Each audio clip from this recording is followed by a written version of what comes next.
boys and girls, it's me, and I'm back in the repair lair. Before we get started on the video, what I want to show you today, I want to just remind everybody that November 2nd coming up is the probably the last hurrah, at least in this area, for any antique radio events. In New Jersey, the New Jersey Antique Radio Club's having our fall swap meet here on November the 2nd. And it's at the PAL building in Parsippany, and it's very easily accessible from routes 46, 80, or 287. And I would say if you're anywhere within, an hour and a half away, one way, I would say it's worth it. Just to come down and see the goings on. There's going to be all kinds of radios you could purchase. There's going to be anything from complete done radios you can take home, set it up on your shelf, from plug and play them to projects and things in various states. Also parts, tubes, capacitors, resistors, anything that you're going to be looking for will be here.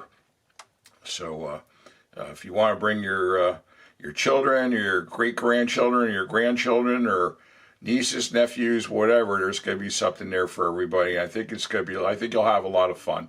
There is a $5 donation at the door, and it's to help pay for the use of the hall. It's actually a very expensive hall, but the people that have the building, the PAL people have worked with us and try to do their best to keep it affordable for us and to keep coming back. So, and I'll be there, and I hope to see you there. So that's one thing. The next thing I want to talk about is. Before we get started, is Berwin, the Wonder Cat. I've been, trying to get him to work with me here on the bench, and it's getting extremely difficult. But I will share with you, he is a little bit closer to Mrs. RW. And the other day, she was having a problem with the dryer, and as you can see here from the photos, that Berwin went inside and got down and dirty and did some visual inspection and got up and running for Miss RW, so she was able to finish doing the laundry.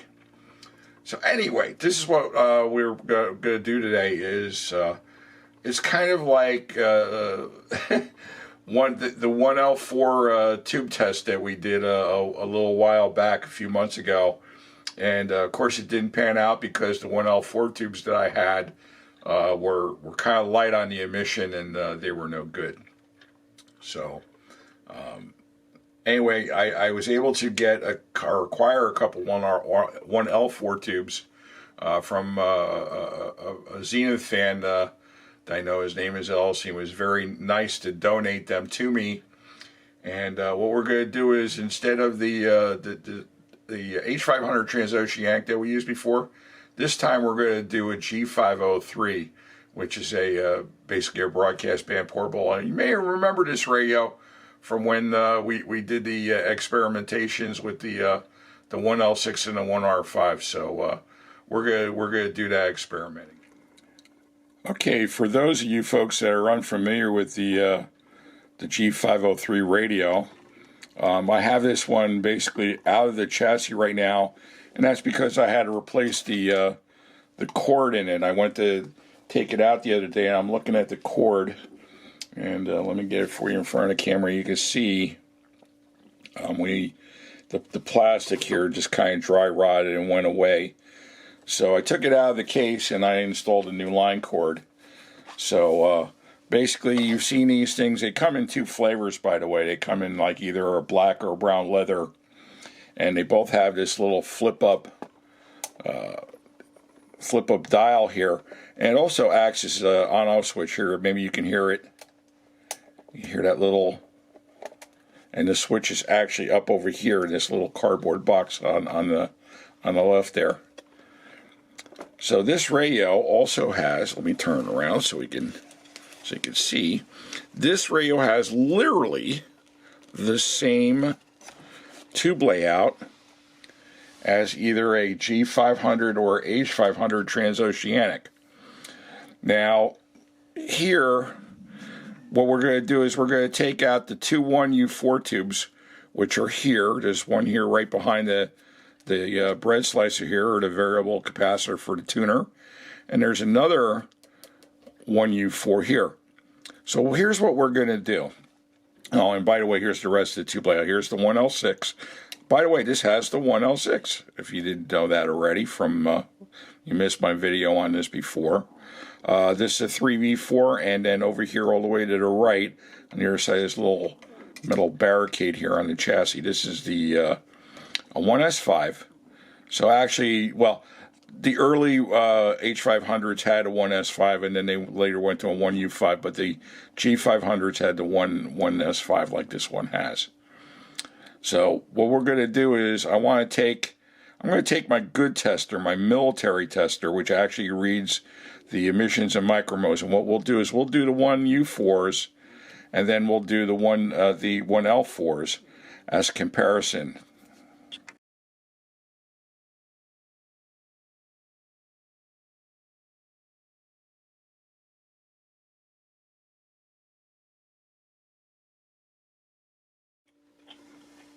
Okay, as a reminder, I wanted to show this to you one more time if you missed the failure of the first go round. What I have up here is on my I have the camera facing the laptop, and I have some of the specifications from the 1U4 tube. The one I'm going to be concerned with right here is it has the word transconductance. I explained what transconductance was on a previous video. And over here, the number is 900 in micromoles. Okay, that's how the transconductance is measured. Now let me show you what it looks like on a 1L4. Okay, now I have the specifications up here for the 1L4. And if you look at the transconductance line here, this is actually showing, unlike the 1U4, which just had a specification, but this is showing two numbers here in micromoles of a minimum and a maximum, with the minimum being 925 micromoles and a maximum of 1025 micromoles. So in essence, these basically, the pinouts and everything are identical on the tubes, but this has a little bit more emission. So we can actually get up to probably about, if we were on the high side, a little over 10% improvement on emission. And that's something that you may not be able to see, or hear. Well, you might be able to hear it on the radio by being able to get more distance stations or whatever, but it's just a very, very, very minimal amount. So this tube should pan out better than a 1U4, provided that the tubes that I got from Ellis now test good. Now we're going to test the tubes next. All right, boys and girls, get ready to start doing some tube testing here. I've got here my triplet 3413. There we go. Get a little zoom in action here on the meter.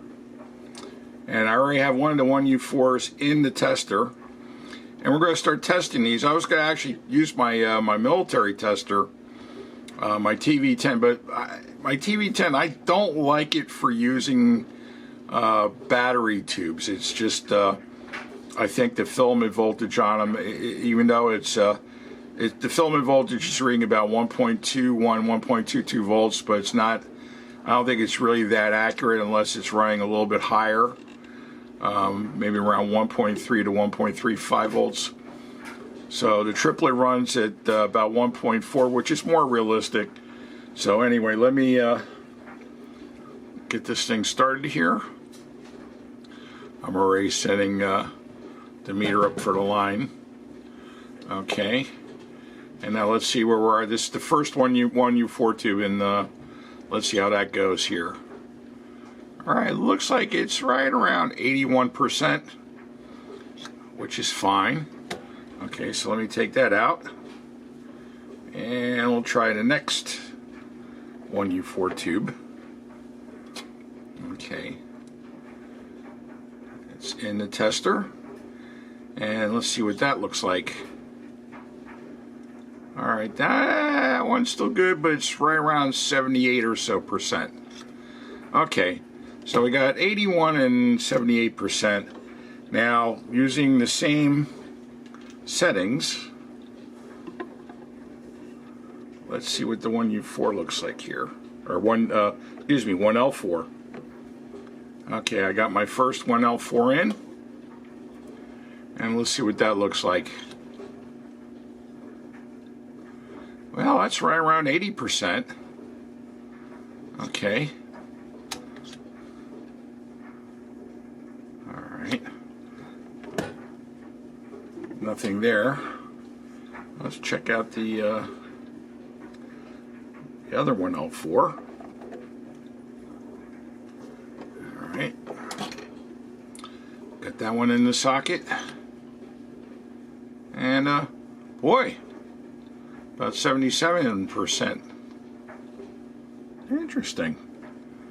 So on the meter, it looks like they're identical. So the only way we're going to be able to tell this is that I'm going to do what I did last time with the transoceanic. We're going to put each pair in one at a time.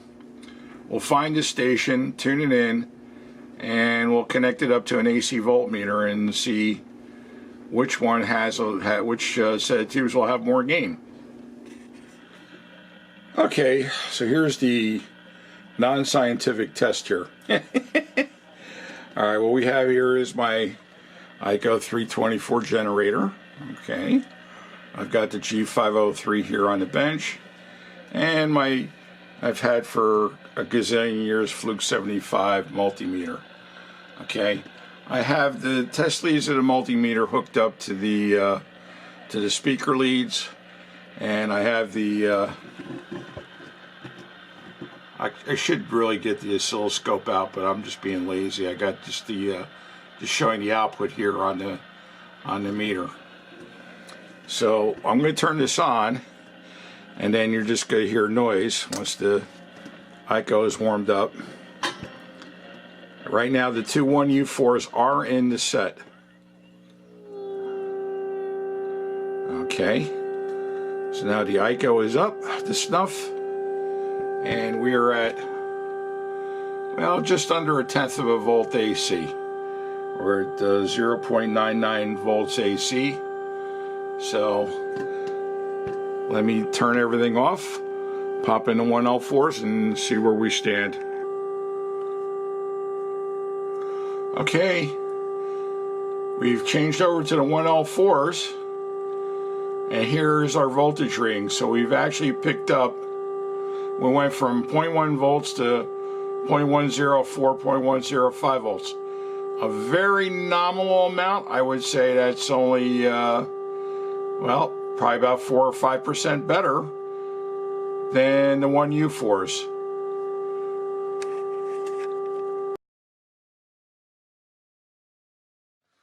Okay, boys and girls, well, to summarize this little exercise we just did, all I can say is that, you know, is a 1L4 slightly better than a 1U4? Absolutely. The specs say so. Just now, my little experiment, it looks like we did get a very marginal improvement, but it is an improvement nonetheless. You know, is it worth the hunt to try to find some 1L4s? Well, if you come across a pair, or, you know, or you get one, and it's a good tube, it's inexpensive enough for you, then you go ahead and give it a shot.